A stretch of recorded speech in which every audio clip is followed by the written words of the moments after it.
মানুষ বিভ্রান্ত হয়ে আছে যে আমি ফর্ম 6 ফিল আপ করবো, না অনলাইনে আপিল করব, না আমি ম্যানুয়ালি আপিল করব, না ওই যেটা একটা ফর্ম একটা ভাইরাল হয়েছে সেইটা দিয়ে আমি অ্যাপ্লিকেশন জমা করব। কোনটা ঠিক কোনটা বেঠিক মানুষ বুঝতে পারছে না।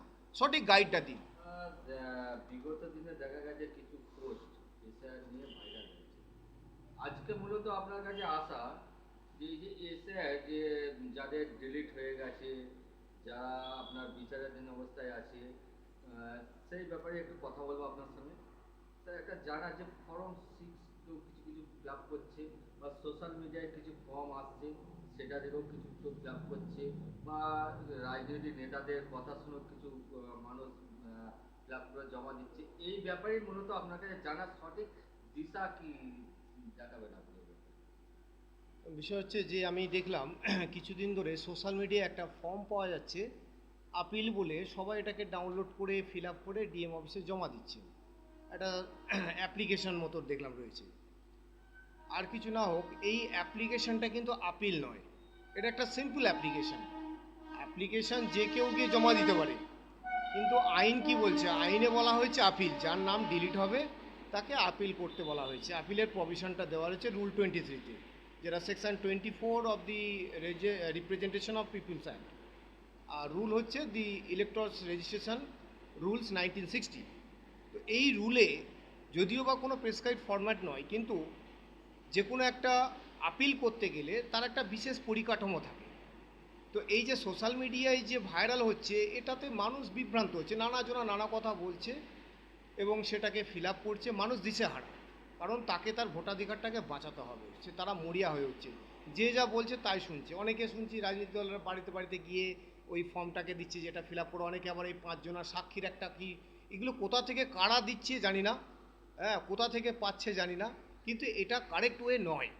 আপনি অ্যাপ্লিকেশন করতেই পারেন, কিন্তু যদি মনে করেন আপনি আইন অনুযায়ী লফুল ওয়েতে যে আপিল প্রভিশনটা দেওয়া হয়েছে সেই আপিল প্রভিশন অনুযায়ী আপিল করবেন, তাহলে কিন্তু এই যে সোশ্যাল মিডিয়ায় ভাইরাল হওয়া যে অ্যাপ্লিকেশনটা জমা দিচ্ছেন এটা কিন্তু প্রপার আপিল নয়। কারণ আপিলটা আপনাকে রুল 23 অনুযায়ী করতে হবে, এবং সেকশন 25-এ একটা প্রেসক্রাইবড ফিজের কথাও বলা আছে, যে যদি আপনি আপিল করেন তাহলে আপনাকে একটা ফিজ জমা দিতে হবে আপিলের সাথে, তবে সেটা আপিল হিসেবে ট্রিট হবে। এবং এই একটা আপিল করতে গেলে নর্মালি আমরা যারা অ্যাডভোকেসি করি, সেখানে আপিলে একটা কজ টাইটেল থাকে, একটা সাবজেক্ট থাকে, সেখানে অনেক ফ্যাক্টস অ্যান্ড সার্কামস্ট্যান্সেস থাকে, সেখানে গ্রাউন্ডস অফ আপিল থাকে, একটা প্রেয়ার পোর্শন থাকে, এগুলো অনেক কিছু বিষয় বিস্তারিত লিখতে হয়। যে আমার নামটা যে বাদ যে গেল, আমি তো একটা জেনুইন ভোটার, আমি তো আজকে হঠাৎ করে ভোটার হইনি, কেউ 95 থেকেও ভোটার, তাহলে সে কি করে তার নামটা ডিলিট হতে পারে? একটা জেনুইন ভোটার। হ্যাঁ, এবার ইলেকশন কমিশন অফ ইন্ডিয়ার কিছু গাইডলাইন দিয়েছে, সেই গাইডলাইন অনুযায়ী যে যে ডকুমেন্ট চেয়েছিল সেই ডকুমেন্ট আমরা দিয়েছি। অনেকগুলো গ্রাউন্ডে সেগুলো রিজেক্ট হয়েছে, সেই বিতর্ক বিষয়ে আমি যাব না। এবার দেখা গেছে যে সাধারণ মানুষ চেষ্টা করেছে উপযুক্ত তথ্য প্রমাণ সাবমিট করা, অনেকে ঠিকঠাক ডকুমেন্টও সাবমিট করেছে, অনেকে ক্লেম আছে যে আমি ঠিকঠাক ডকুমেন্ট দেওয়ার পরেও আমার নামটা ডিলিট হয়ে গেল কেন। এটা স্বাভাবিক ব্যাপার। এবং যেটা আইনের যে নিয়ম, যদি কারোর নাম ডিলিট করতে হয়, ইয়ারও ডিলিট করতে পারে, কিন্তু তার কিছু প্রসিডিওর আছে, একটা লিগাল প্রসিডিওর আছে, তাকে একটা রিজেন্ট অর্ডার দিতে হবে। রিজেন্ট অর্ডারটা কি? একটা সিদ্ধান্ত, আইনি সিদ্ধান্ত। আপনাকে হিয়ারিংয়ে ডাকা হলো, সেই হিয়ারিংয়ে আপনাকে যে যে তথ্য চাওয়া হলো সেগুলো আপনি সাবমিট করলেন, করার পরেও যদি দেখা যায় যে সেই ডকুমেন্টটা সাফিসিয়েন্ট নয়, আপনাকে আবার ফার্দার হিয়ারিংয়ে ডাকবে, আপনাকে নোটিশ দেবে, দিয়ে আপনাকে হিয়ারিং করাবে। এবং তারপরেও যদি দেখা যায় যে এই ডকুমেন্টটা গ্রহণযোগ্য নয়, এন্টাইটেল নয়, তাহলে আপনাকে একটা রিজেন্ট অর্ডার কপি দেওয়া হবে। এটা আইনে তার প্রভিশনটা আছে। এই রিজন অর্ডারে আপনার টোটাল লিগাল ইস্যুটা মেনশন থাকবে, যে আপনার কাছে কী কী তথ্য চাওয়া হয়েছিল, ইসিআই গাইডলাইন অনুযায়ী কী কী দেখানোর প্রয়োজন ছিল, কোন কোনগুলো আপনি দিতে পেরেছেন, কোনগুলো দিতে পারেননি, এবং তার ফলে ইসিআইয়ের যে ডিপার্টমেন্টাল ইস্যু সেখানে তারা কী সিদ্ধান্ত উপনীত হলো, আপনার নামটা ডিলিট হবে তার যে চূড়ান্ত সিদ্ধান্ত, তার কোন কোন গ্রাউন্ডসে আপনাকে ডিলিট করা হচ্ছে, এই সমস্ত বিষয়বস্তুটা লিপিবদ্ধ থাকে। এটাকেই বলা হয় রিজেন্ট অর্ডার, বাংলা যাকে বলে সিদ্ধান্ত। সেই কপিটা আপনাকে হাতে দেবে, তারপরে গিয়ে আপনার নামটা ডিলিট হবে। কিন্তু এখানে যেটা সারপ্রাইজিংলি দেখা গেল, যে আমি কোনো রিজেন্ট অর্ডার পেলাম না, আমি কোনো প্রথম হিয়ারিং করার পর আমার ডকুমেন্টটা স্যাটিসফ্যাক্টরি হলো কি হলো না, আমাকে ফার্দার কোনো হিয়ারিং অপরচুনিটি দিল না, সরাসরি ডিলিট লিস্টে নাম চলে গেল, আমি ডিলিটেড। এবার আমি কি করব? তো এখানে দেখা গেছে যে ডিলিট রিজন অর্ডারটা নেই, তাহলে এটা একটা প্রয়োজন ছিল, এটা একটা গ্রাউন্ড আমার আপিল করার। তারপর হচ্ছে আমি একটা এক্সিস্টিং ভোটার। এবার প্রসঙ্গটা হচ্ছে আমি ফর্ম 6 ফিল আপ করার কথা বহু লোক বলছি। হ্যাঁ, ফর্ম 6 ফিল আপ করতেই পারেন, কিন্তু আমি একজন এক্সিস্টিং ভোটার। আমি কেউ 2007 সালে ভোটার হয়েছে, কেউ 2010 সাল থেকে ভোটার, তার বয়স অনুযায়ী, কেউ 1995 সাল থেকে ভোটার। তো আমি কেন ফর্ম 6 ফিল আপ করতে যাব? আমি তো অলরেডি ভোটার, আমি একটা জেনুইন এক্সিস্টিং ভোটার। ফর্ম 6 কারা ফিল আপ করবে? যারা নতুন ভোটার হচ্ছে। তাহলে আমার যে প্রিভিয়াস 10 ইয়ার্স, 20 ইয়ার্স, 30 ইয়ার্স যে ভোটার রেকর্ড, তাহলে সেই রেকর্ডটা কী হবে? আমি সব কিছু জলাঞ্জলি দিয়ে আমি আবার নতুন করে ভোটার হতে যাব? আর দ্বিতীয়ত হচ্ছে যে ভোটার ফর্ম 6 ফিল আপ করার যে ক্রাইটেরিয়া আছে, যে রিকোয়ার্ড ডকুমেন্টসগুলো আছে, অনেকের তো সেই ডকুমেন্টটা নেই। তার না থাকার কারণেই তো তার হিয়ারিংয়ে সে স্যাটিসফাইড করতে পারেনি, সেই কারণে তার নামটা ডিলিট হয়েছে। তাহলে আমি কি করে এক্সপেক্ট করি যে ফর্ম 6 ফিল আপ করে আমি আবার সমস্ত ডকুমেন্ট স্যাটিসফ্যাক্টরি দেখাতে পারবো? আমার কাছে তো সেই ডকুমেন্টটা নেই বলেই তো আমি নামটা তুলতে পারিনি। তাহলে আমি কি শুধু ফর্ম 6 ফিল আপ করলেই হবে? আমাকে তো রিকোয়ার্ড ডকুমেন্টটাকেও ইসিআর কাছে প্রেজেন্ট করতে হবে। সেই ডকুমেন্টটা দেখার পরে, ফর্ম 6 দেখার পরে ইআরও সিদ্ধান্ত নেবে যে আমার নামটা ইলেকট্রাল এতে রেজিস্টার্ড হবে কি হবে না। তো আমি যদি এই ফর্ম 6 ফিল আপ করে যদি ফের আমাকে ইআরও এন্ড থেকে দেখানো হয় যে ইনসাফিসিয়েন্ট ডকুমেন্ট বলে রিজেক্ট করে দেওয়া হয়, তারপর আমি কি করব? তো এটা আমার ওপিনিয়ন। যেহেতু আপিল প্রভিশন আছে, আমার হিয়ারিং অপরচুনিটি দিয়েছিল প্রথমে, সেখানে আমি যে ডকুমেন্ট দিয়েছিলাম সেখানে কোনো কারণবশত সেটা মিসপ্লেস হয়েছে, হয়তো ডকুমেন্ট ঠিক জায়গায় পৌঁছায়নি, বা সেটাকে ঠিকভাবে এক্সামিন করা হয়নি, বা উইলফুলিও ডিনাই করেছে। ইসিআই গাইডলাইন যে ডকুমেন্ট ছিল সেটা থাকা সত্ত্বেও যদি আমার নাম ডিলিট হয়ে থাকে, ডিলিটের পরবর্তী প্রভিশনটাই হচ্ছে আপিল। আমি আপিলে যাব। আমি কেন ফর্ম 6 ফিল আপ করতে যাব? আমি যেহেতু একটা এক্সিস্টিং ভোটার, আমি আগে আপিল যাব। আমি আগে প্রুভ করবো যে আমাকে উইলফুলি আমার এটাকে ডেলিভারেটলি আমার ভোটারটাকে ডিলিট করা হয়েছে। আমার ভোটার রাইটস রয়েছে, আমার অধিকারটাকে কেড়ে নেওয়া হলো। এটা তো আমার ফান্ডামেন্টাল রাইটস। অনেকের নামের পরিবর্তন, আরে নাম তো যে কেউ পরিবর্তন করতেই পারে, এটা তার ফান্ডামেন্টাল রাইটস। তাহলে কারোর নামটা 2002-এ পরে সে নামটাকে কারেকশান করিয়েছে, অ্যাফিডেভিট করে হোক, তারপরে গেজেট নোটিসের মাধ্যমে হোক, সে লফুলি যদি পরিবর্তন করে থাকে, সেটা তো তার রাইটস আছে, করতেই পারে। তাই বলে তার ভোটারটা ডিলিট হয়ে যাবে? এটা তো অবাস্তব ব্যাপার। তো ডেফিনেটলি তার একটা লিগ্যাল প্রসিডিওর আছে। আমাকে কনসার্ন অথরিটির কাছে অ্যাপ্রোচ করতে হবে, আমাকে আমার বিষয়বস্তুটাকে তুলে ধরতে হবে, ধরার পর তারপর ডিসাইড করবে তারা যে আমার নামটা কন্টিনিউ থাকবে কি না। এবার বিষয়বস্তু যে এই যে সোশ্যাল মিডিয়াতে যে এক কথার যে একটা অ্যাপ্লিকেশন ভাইরাল হচ্ছে, আপনি বলুন, আপনার অনেকগুলো কারণ থাকতে পারে ডিলিট হওয়ার। হতে পারে আপনার নামে মিসম্যাচ হয়েছে, বাবার সাথে বা মায়ের সাথে আপনার নিজের নামের মিসম্যাচ হয়েছে, হতে পারে কোনো ডকুমেন্টের একটা মিসম্যাচ হয়েছে।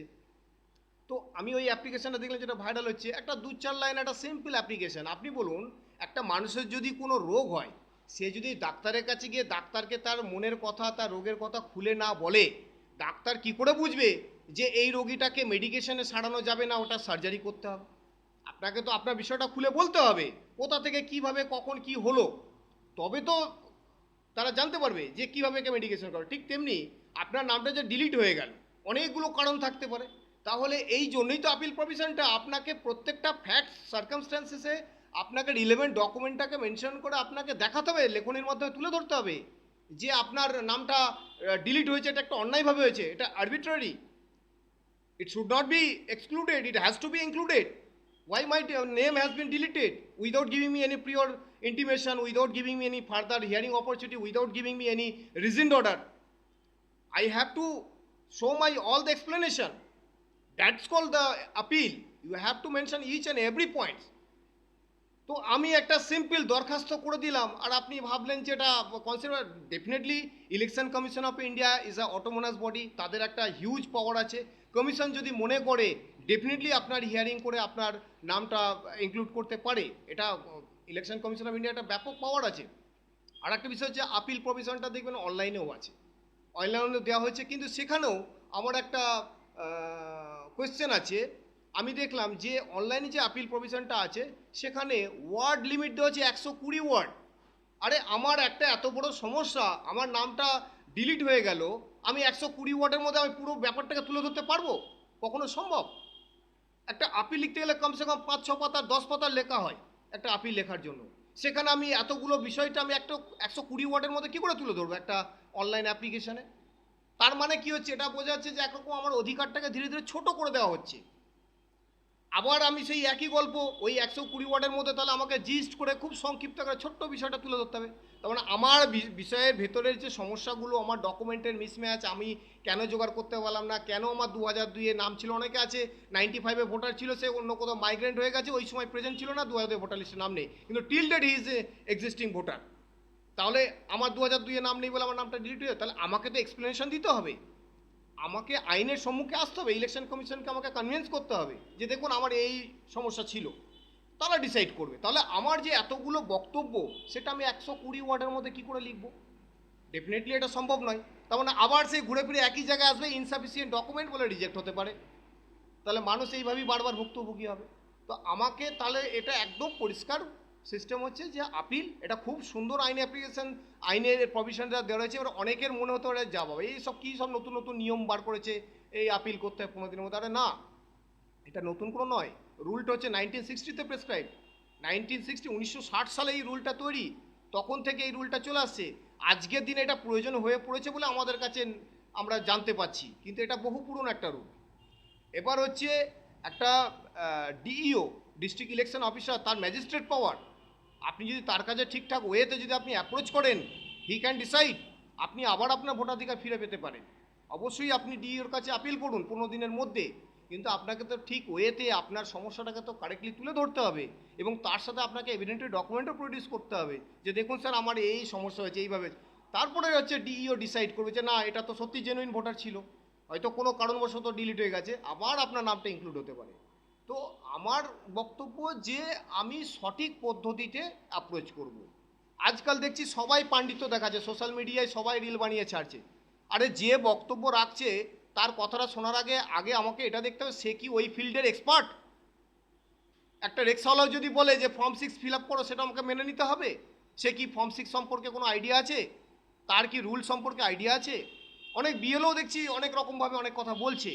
আরে আগে আইনটা দেখুন কি আছে, সঠিক প্রভিশনটা কি বলা আছে, গাইডলাইনটা নিন, ভালো করে জানুন, তারপরে আপনি বলুন।